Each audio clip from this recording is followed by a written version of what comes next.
बार की बात है, एक गांव से एक एक करके कई बुजुर्ग गायब हुए जा रहे थे। सभी लोग परेशान थे कि गांव के बुजुर्ग कहाँ जा रहे हैं। एक दिन गांव में कोहराम मच जाता है जब एक बुजुर्ग का आधा खाया हुआ शरीर पास के खेतों में मिलता है। सब लोग हैरान परेशान हो जाते हैं। भाई बंटी, तुमने सुना? पास के खेत में वो जो बुजुर्ग गायब हुए थे, उनमें से एक का आधा खाया हुआ सिर मिला है। मैंने तो अपने दादा दादी को घर से बाहर निकलने को साफ मना कर दिया। हाँ भाई, सुना क्या? मैं तो खुद देख कर आया। बहुत बुरी हालत की हुई थी। समझ नहीं आ रहा ऐसा कैसे हुआ। और बाकी जो बुजुर्ग गायब हैं गांव के, वो कहाँ हैं? कई लोगों का बुरा हाल है। मैंने भी अपनी नानी को चौकन्ना रहने को कह दिया।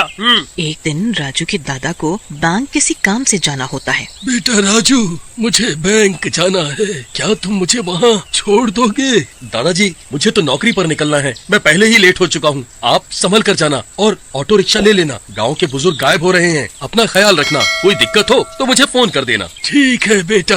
फिर राजू के दादा घर से निकल जाते हैं बैंक जाने के लिए। राजू सही कहता है, मुझे संभल कर जाना होगा और चौकन्ना रहना होगा, कहीं मैं भी रामलाल की तरह गायब ना हो जाऊं। फिर उसके दादा ऑटो ढूंढने लगते हैं। थोड़ी देर में उन्हें एक ऑटो रिक्शा दिखता है। वो उसे हाथ देते हैं और वो रुक जाता है। जी बाबा जी, कहाँ जाना है आपको, बताइए। इस ऑटो वाले के चेहरे पर एक अजीब सी मुस्कुराहट होती है और उसकी आँखें हल्की लाल होती है। बेटा, बस बैंक तक जाना है, जाओगे? हाँ जी, बैठिए। फिर दादाजी उस ऑटो में बैठ जाते हैं। आज मेरे शिकार में एक बुढ़ा और बढ़ गया। अब आएगा मजा। अरे बाबा जी, मुझे ना अपने घर से कुछ जरूरी सामान उठाना है। पर तुम्हारा घर है कहाँ? मुझे देरी ना हो जाए। अरे नहीं बाबा, बस रास्ते में ही पड़ता है मेरा घर। अभी ले लूंगा तो ठीक है, वरना पता नहीं कब चक्कर लगे घर का। ठीक है बेटा, ले लो फिर तो। ऑटो वाला अपना ऑटो एक सुनसान जगह की ओर ले जाने लगता है। अरे बेटा, ये कैसी जगह है? कितना सुनसान इलाका है। तुम यहाँ रहते हो? हाँ बुढ़ाऊ, यही है मेरा घर। यहाँ तेरी चीख पुकार सुनने वाला कोई नहीं होगा। नहीं नहीं, मुझे छोड़ दो। मेरे घर वाले बहुत परेशान हो रहे होंगे। वो मुझसे बहुत प्यार करते हैं। मुझे जाने दो, जाने दो। अब तू कहीं नहीं जाएगा।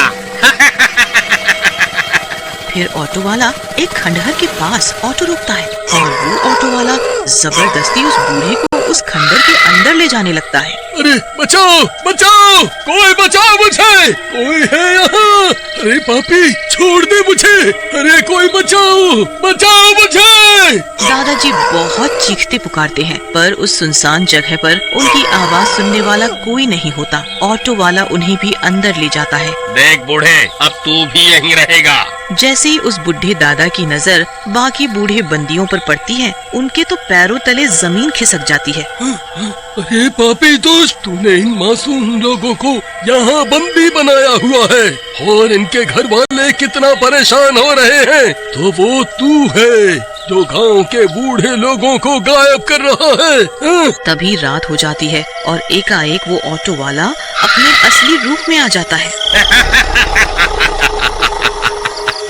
आखिर मेरा समय आ ही गया। मेरे शिकारी दिमाग से कोई नहीं बच सकेगा। हाँ बुढ़ाऊ, मैं ही हूँ जो पूरे गांव के बूढ़ों को गायब कर रहा हूँ इतने समय से। यहाँ मैं तेरा भोजन करूँगा। उधर राजू रात को नौकरी से वापस आता है। अरे दादाजी, कहाँ हो? क्या कहा बैंक वालों ने?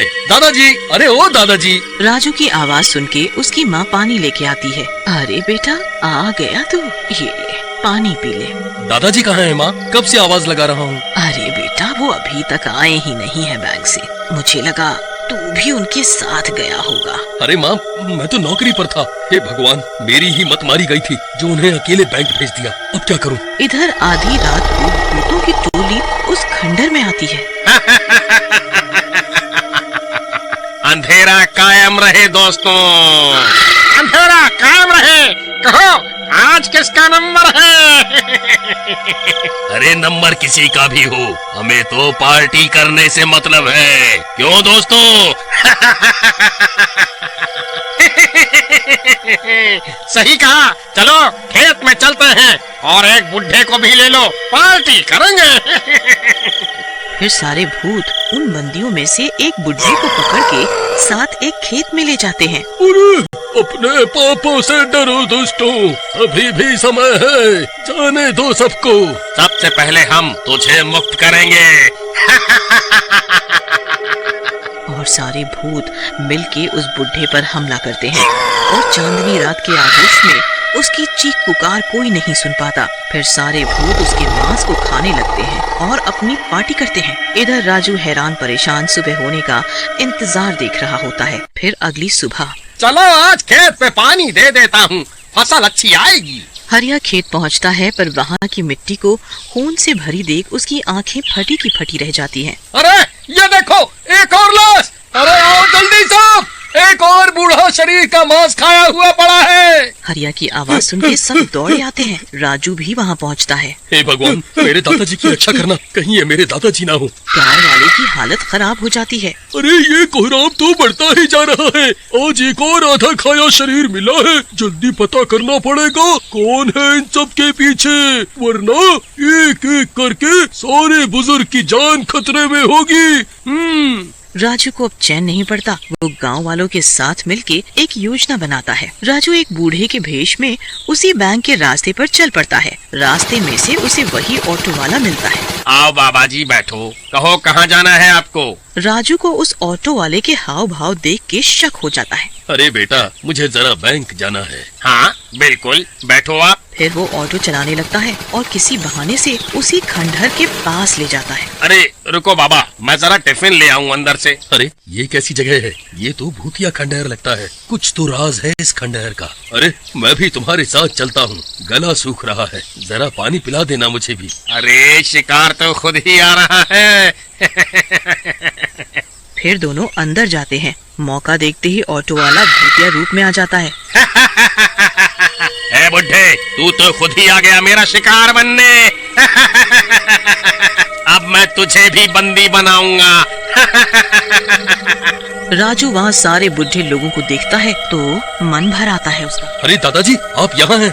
ए दुष्ट पापी भूत, ये सब करके अच्छा नहीं किया तूने। राजू अपने असली भेष में आता है। अच्छा, धोखा, बूढ़े के भेष में जवान, आज तू नहीं बचेगा।